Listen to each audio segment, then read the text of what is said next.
کی خاص وجہ یہ ہے کہ یہ اللہ رب العالمین کی حکمت اللہ بہتر جانتا ہے، اور اس میں دوسری بات ہے کہ اللہ رب العالمین نے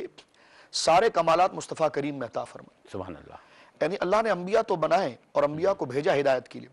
لیکن ان کو محبوبیت کا وہ درجہ نہ عطا فرمایا جو نبی پاک صلی اللہ علیہ وسلم کو عطا فرمایا۔ حضرت موسیٰ علیہ السلام اگر کتاب لینے جاتے ہیں تو ان کو کوہ طور آنا پڑتا ہے، اور نبی پاک صلی اللہ علیہ وسلم اگر مکے میں ہے تو قرآن مکے میں آتا ہے، مدینے میں ہے تو قرآن مدینے میں آتا ہے، اگر آپ سفر میں ہے تو قرآن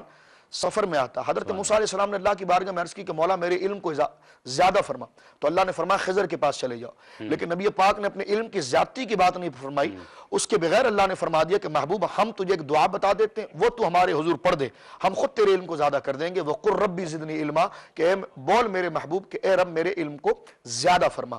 تو یہ ساری چیزیں ہیں کہ اللہ رب العالمین نے اپنے محبوب کو، اب دیکھیں نا اللہ رب العالمین نے یہ ساری کائنات بنائی ہے، لیکن جب اپنی ربوبیت کا اظہار فرمایا تو فرمایا فَلَا وَرَبِّكَ لَا يُؤْمِنُونَ حَتَّى يُحَكِّمُوكَ إِلَى آخِرِهِ، کہ محبوب مجھے تیرے رب ہونے کی قسم ہے، میں پہاڑوں کا بھی رب ہوں، میں بے ستون آسمانوں کا بھی رب ہوں، میں اس زمین جو وسیع عریض پھیلی ہوئی اس کا بھی رب ہوں، میں ان گہرے اور منہ پھاڑی ہوئی لہریں جس پر آتی ہے میں ان سمندروں کا بھی رب ہوں، میں ان کہکشاؤں کا، لالازاروں کا، صحراؤں کا بھی رب ہوں، لیکن محبوب جس کی ربوبیت پر مجھے فخر ہے وہ تیری ذات ہے، فلا و رب کا، مجھے تیرے رب ہونے کی قسم ہے۔ اور آپ قرآن میں دیکھیں گے قبلہ شاہد صاحب کہ اس محبت کا اظہار ایسا ہوا کہ قرآن میں کہیں حضور کو نام لے کر خطاب نہیں کیا گیا۔ سبحان اللہ۔ جب جب رب نے آپ کو یاد کیا تو یا ایھا المزمل کہہ کر، یا ایھا المدثر کہہ کر، یاسین کہہ کر، طٰہٰ کہہ کر، اور جب آپ کا ذکر ہوا تو آپ کے جسم کے ایک ایک عضو کا ذکر ہوا۔ سبحان اللہ۔ اور فرمایا کہ جب لوگوں نے یہ کہا کہ محمد صلی اللہ علیہ وسلم پر وحی نہیں آ رہی تو رب نے شاید اپنے محبوب کو چھوڑ دیا ہے، تو اللہ رب العالمین نے ان منکرین کو جواب بھی دیا، لیکن اس سے پہلے اپنے محبوب کی عظمت بیان کی، فرمایا وَالضُّحَىٰ، اے روشن چہرے والے،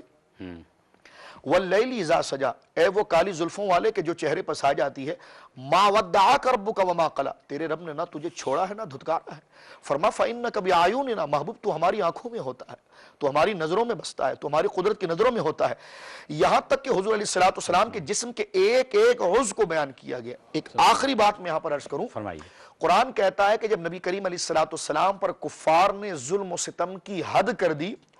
اور نبی پاک کو اللہ رب العالمین نے دائمی سکون عطا فرمایا، تو کہیں حضور کے ہاتھ کا ذکر، کہیں چہرے کا ذکر، کہیں آنکھوں کا ذکر، کہیں چشمان مبارک کا ذکر، تو یہ اللہ رب العالمین نے قرآن کی متعدد آیتوں کے اندر اپنے محبوب کا ذکر کیا، جو ہدایت کی کتاب ہے لیکن ذکر اپنے محبوب کا ہو رہا ہے۔ فرمایا کہ لَعَمْرُكَ إِنَّهُمْ لَفِي سَكْرَةٍ يَعْمَهُونَ، محبوب مجھے تیری 63 سالہ زندگی کی قسم ہے۔ سبحان اللہ۔ اور یہ کافر اپنی گمراہی میں مبتلا ہے۔ یہاں پر علماء نے لکھا کہ عمر کی قسم کب اٹھائی جاتی ہے؟ فرمایا کہ جب عشق اپنے پروان پر ہوتا ہے تو بندہ کبھی اپنے محبوب کی گلیوں کی قسم اٹھاتا ہے، کبھی اس طرف باد صبا چلنے والی باد صبا کی قسم اٹھاتا ہے، کبھی اس کے لباس کی قسمیں، کبھی اس کے قدموں کی قسمیں۔ فرمایا لا اقسم بہذا البلد وانت حل بہذا البلد، محبوب مجھے مکہ شہر کی قسم،